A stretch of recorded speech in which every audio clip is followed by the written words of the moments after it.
दोस्तों, आज हम लोग जानने जा रहे हैं हार्ट डिजीज़ के बारे में। हार्ट डिजीज़ जो कि आपको बहुत ज़्यादा सुनने को मिलता है कि heart attack, cardiac arrest, heart failure, जिनको हम लोग एक कॉमन टर्म दे देते हैं कि ये हार्ट अटैक था। ठीक है, तो आज हम लोग इस वीडियो में एकदम कंप्लीट एनालिसिस करेंगे कि इन सब चीज़ों के बीच में डिफरेंस क्या होता है। अभी रिसेंटली कल ही मैंने एक बहुत ही, आप सभी लोगों ने सुना होगा, एक जर्नलिस्ट थे जिनको हार्ट अटैक की वजह से उनका जो है इंतकाल हो गया। तो आज हम लोग इसकी माध्यम से जानेंगे कि क्या डिफरेंस होता है कार्डियक अरेस्ट में, हार्ट अटैक में और हार्ट फेल्योर में। ठीक है, बहुत ही माइनर डिफरेंस होते हैं, लेकिन आपको जो भी लोग हैं, आप सभी लोग को ये जानना जरूरी है कि इस तीनों में जो डिफरेंस है उसको भूलना नहीं है, क्योंकि ये अलग चीज़ है, ये अलग चीज़ है और ये अलग चीज़ है। याद रखिएगा, तीनों हार्ट की डिजीज़ हैं बट तीनों अलग अलग हैं, लेकिन हम लोग अपने सोसाइटी में इसको एक कॉमन टर्म दे देते हैं कि ये सब कुछ क्या आता है, हार्ट की बीमारी कोई भी है वो क्या है, हार्ट अटैक है। ठीक है, तो सबसे पहले हम लोग हार्ट अटैक पे आते हैं। हार्ट अटैक, देखिए हार्ट अटैक जो डिजीज़ होती है वो होती क्या है, अगर मान लीजिए कि अगर कोई ब्लड वेसल्स है और ये ब्लड वेसल्स वो खून की नली जो कि अपना जो ब्लड है वो यहाँ से लेकर हार्ट तक आती है। ठीक है, ये हार्ट में अगर खुलता है तो अगर यहाँ पर ब्लॉकेज है, अगर यहाँ पर कुछ ब्लॉकेज मौजूद है तो इसको इसके अंदर ट्रांसपोर्ट होने में प्रॉब्लम आती है। तो कभी कभी इसी ब्लॉकेज की वजह से, है ना, हार्ट जो होता है, यहाँ पर ब्लड जो होता है वो फ्लो हो जाता है, वहाँ क्या होता है, लो हो जाता है। यहाँ पर ट्रांसपोर्ट क्या हो जाता है, लो हो जाता है, जिसकी वजह से, है ना, ब्लड फ्लो यहाँ पर कभी कभी धीरे धीरे ब्लड यहाँ कम मौजूद होता है, मतलब कम पहुँचता है हार्ट तक। धीरे धीरे क्या होता है, ये धीरे धीरे यहाँ पर ब्लॉकेज हो जाती है, ब्लॉकेज। अब ब्लॉकेज का कारण कई सारे हो सकते हैं, कोलेस्ट्रॉल डिपोजिशन होता है, कभी कभी जो ब्लड होता है उसके थक्के जम जाते हैं, कोएगुलेशन हो जाता है, जिसकी वजह से हार्ट अटैक आता है। ठीक है, हार्ट अटैक में इतनी बातें आपको जाननी है। तो हमारे पास एक बात समझ में आ गया कि यहाँ पे सर्कुलेशन में प्रॉब्लम आ रही है, सर्कुलेशन में प्रॉब्लम आ रही है, ब्लड के सर्कुलेशन में प्रॉब्लम आ रही है, जो कि हार्ट तक नहीं पहुँच पा रहा है, तो जिसकी वजह से हार्ट अटैक आता है। और देखिए, अगर बात करें, हार्ट अटैक जो होता है वो इमीडिएट हो सकता है, मे भी इमीडिएट हो सकता है, इंटेंस हो सकता है, लेकिन मैं आपको बता दूं कि हार्ट अटैक के जो साइन होते हैं वो मोस्ट ऑफ द केसेस में, हार्ट अटैक के जो साइन होते हैं वो बहुत टाइम तक रहते हैं। अगर हार्ट अटैक स्टार्ट हुआ है तो वो कुछ मिनट तक हो सकता है, कुछ घंटों तक हो सकता है, वीक तक हो सकता है, तो ये काफ़ी टाइम देता है, ड्यूरेशन मिलता है, जिसकी वजह से कि इसका क्योर किया जा सके। ठीक है, तो ये हार्ट अटैक होता है। ठीक है, कुछ घंटों तक भी रह सकता है। देखिए, हार्ट अटैक में मैं आपको एक बात बता दूं कि हार्ट अटैक में हार्ट जो होता है वो बीट करना बंद नहीं करता। हार्ट जो होता है वो क्या करता है, यहाँ पे बीट करता रहता है, बीटिंग बंद नहीं होती, हार्ट बीट करता रहता है। ठीक है, तो ये केस होता है हार्ट अटैक का। अब अभी आपको लास्ट में समझ में आ जाएगा कि वाकई में इनके बीच में डिफरेंस क्या है। ठीक है, नेक्स्ट आता है आपका कार्डियक अरेस्ट। कार्डियक अरेस्ट को भी लोग यही मान के चलते हैं, बट कार्डियक अरेस्ट ऐसा नहीं होता। कार्डियक अरेस्ट में हार्ट बीट करना ही बंद कर देता है, all of sudden, without any warning, without any symptom, heart beat करना बंद कर देता है। तो जब हार्ट बीट करना एक साथ बंद कर देता है, मतलब यहाँ पर बीटिंग ही बंद हो जाती है ना, बीटिंग क्या होती है, बंद हो जाती है। तो हार्ट बीट कैसे करता है, जो भी लोग मेडिकल बैकग्राउंड के होंगे वो लोगों को पता होगा कि जो हार्ट होता है हमारा वो क्या होता है, मायोजेनिक होता है ना, बीट करता है अपना खुद को, अपने खुद को, बीटिंग का अपना खुद का सिम्टम होता है, सिस्टम होता है उसका। तो इसके पास जब इलेक्ट्रिकल इम्पल्स नहीं पहुंचती हैं, इलेक्ट्रिकल इम्पल्स जब इसके पास नहीं पहुंचती है तो हार्ट जो होता है वो बीट करना बंद कर देता है, विदाउट एनी वार्निंग। पता भी नहीं चलता है कि हार्ट जो होता है वो ऐसा कुछ होने वाला है। तो इस प्रोसेस को हम लोग क्या कहते हैं, कार्डियक अरेस्ट कहते हैं। तो आपको पता चल गया कि ये क्या होता है, सडन होता है, इमीडिएट, तुरंत हो जाता है, कोई दिक्कत नहीं, विदाउट वार्निंग, कोई वार्निंग नहीं मिलती है इसमें, ठीक है। और कभी कभी अगर बात करें कार्डियक अरेस्ट से थोड़ा देर पहले या कुछ समय पहले हार्ट जो होता है वो इरेगुलरली बीट करता है। किसी किसी केस में जो कार्डियक अरेस्ट से पहले, देखिए हार्ट अटैक अलग था, कार्डियक अरेस्ट में आपको बता रहा हूँ, किसी किसी केस में जो हार्ट होता है वो क्या करता है, इरेगुलरली बीट करने लगता है, इरेगुलर बीट करने लगता है, ठीक है।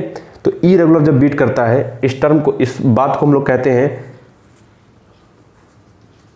एरिथ्रीमा, इसको हम लोग नाम देते हैं एरिथ्रीमा, मतलब इरेगुलर बीटिंग ऑफ हार्ट को हम लोग एक टर्म देते हैं, एरिथ्रीमा टर्म देते हैं, जिसकी वजह से कार्डियक अरेस्ट को ये लीड करता है, कार्डियक अरेस्ट की तरफ जो है बॉडी प्रोसीड होती है, ठीक है।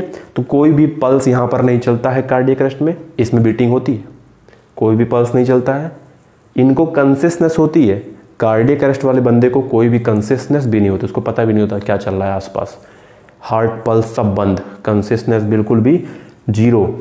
और कार्डियक अरेस्ट वालों को with in a minute medical emergency की ज़रूरत होती है, और इनको अगर तुरंत क्योर मिल जाता है, तुरंत इनको मेडिकल ट्रीटमेंट मिल जाता है, तो इनको मोस्ट ऑफ द केसेस में बचाया जाता है, वरना थोड़ी भी अगर टाइम नहीं रहती है तो फिर वहाँ पर कोई भी संभावना बचने की कार्डियक अरेस्ट के केस में नहीं होती। इसमें होती है, इसमें मोस्ट ऑफ द लोग बच जाते हैं, इसमें नहीं होती है। कार्डियक अरेस्ट में कोई भी बहुत ज़्यादा चांसेस नहीं होती है, अगर कुछ मिनट्स का ही टाइम होता है, अगर उसमें मेडिकल कंडीशन उनको मिली या नहीं मिली।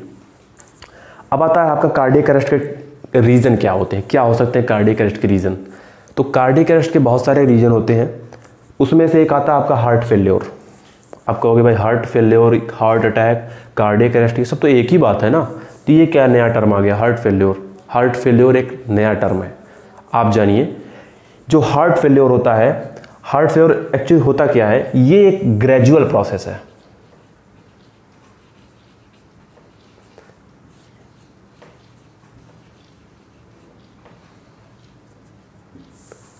ग्रेजुअल प्रोसेस का क्या मतलब होता है कि ये हार्ट फेल्योर बहुत दिन पहले ही शुरू हो गया था, धीरे धीरे धीरे धीरे चल रहा था, ठीक है। दिखा कब, जब कार्डियक अरेस्ट आ गया तब।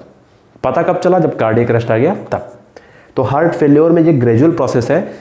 तो देखिए हार्ट जो होता है हमारा फंक्शन करता है, तो मैं आपको बता दूं, हार्ट जब फंक्शन करता है तो आपको पता है कि एक होता है डायस्टोलिक प्रेशर और एक होता है सिस्टोलिक प्रेशर, ठीक है। ये जब हार्ट के जो वाल्व होते हैं वो जो रिलैक्स होते हैं, रिलैक्स वाली कंडीशन होती है, और ये तो हो गया रिलैक्स होना, फिर ये हो गया कॉन्स्ट्रिक्ट होना, ये हो गया क्या, कॉन्स्ट्रिक्ट होने वाली कंडीशन।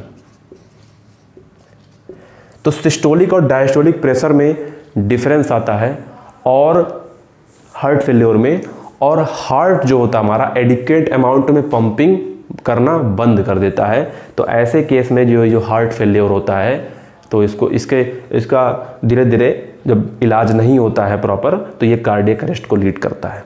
पहला रीजन मैंने आपको बताया।